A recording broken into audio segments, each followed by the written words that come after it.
Cześć, witamy Was serdecznie na kolejnym spotkaniu. Ostatnio rozpoczęliśmy rozmowę na temat kombajnów do zbioru warzyw.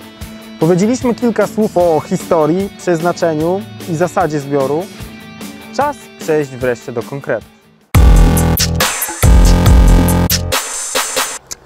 Jakie są najważniejsze podzespoły kombajnu do zbioru warzyw i jak są napędzane?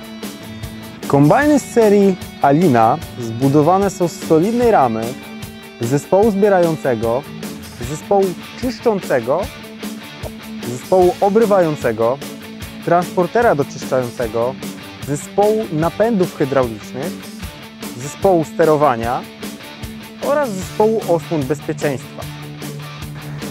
Maszyny posiadają własny układ hydrauliczny zasilający zespoły robocze oraz cylindry sterujące położeniem zespołu zbierającego oraz transportera. Napęd przekazywany jest za pomocą wałka przekazu mocy do pompy zasilającej układ hydrauliczny urządzenia.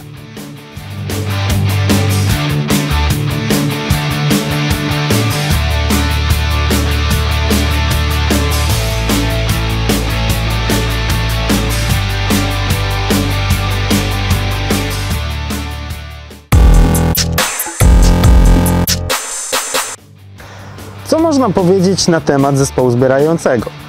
Jak już poprzednio wspomnieliśmy, kombajny Alina są maszynami półzawieszanymi na dolnych ramionach ciągnika oraz na specjalnym sporniku zamocowanym do korpusu ciągnika. Zespół zbierający kombajnu usytuowany jest po prawej stronie ciągnika, tak aby stale pozostawał on w polu widzenia operatora, a tym samym możliwe było bezproblemowe naprowadzanie agregatu na zbierany rząd.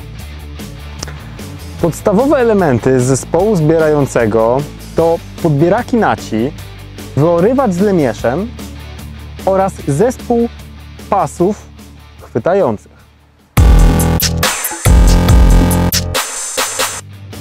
Kiedy rozpoczynamy zbiory, koniecznie musimy zacząć od regulacji położenia podbieraków. Ich właściwa pozycja umożliwia prawidłowe uchwycenie naci, co jest bardzo ważne podczas transportu do modułu obrywającego. Szerokość rozstawienia dziobów podbieraka powinna wynosić około 30 cm, natomiast wysokość należy ustawić tak, aby ostrze przesuwało się po powierzchni ledwiny czy zagonu i dzięki temu podnosiło jak najwięcej leżącej na ziemi naci. Regulacji położenia podbieraków można dokonać zarówno ręcznie, jak i po wyborze odpowiedniej linii kombajnów, czyli automatycznie. Poza regulacją położenia podbieraków konieczne jest ustawienie głębokości wyorywacza.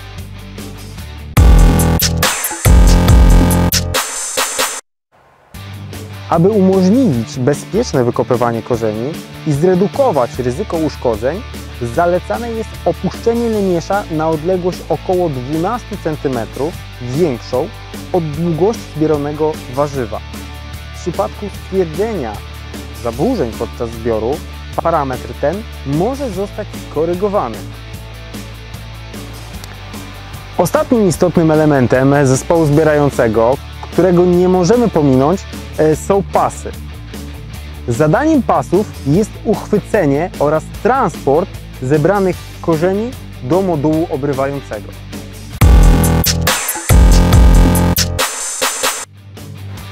Aby możliwe było skuteczne wykonanie tego zadania, w kombajnach z serii Alina stosowane są mocne, bardzo wytrzymałe, ząbkowane pasy zbierające, które dokładnie chwytają za nac oraz bezpiecznie przenoszą warzywa do modułu obrywającego.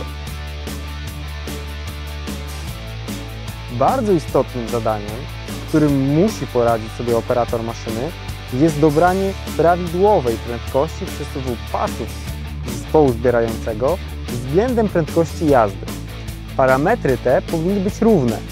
Nieznaczne zwiększenie prędkości pasów dopuszczalne jest w przypadku dużych plon. Prędkość pasów może być regulowana ręcznie z pomostu kombajnu lub przy wyborze odpowiedniej linii bezpośrednio z kabiny ciągnika.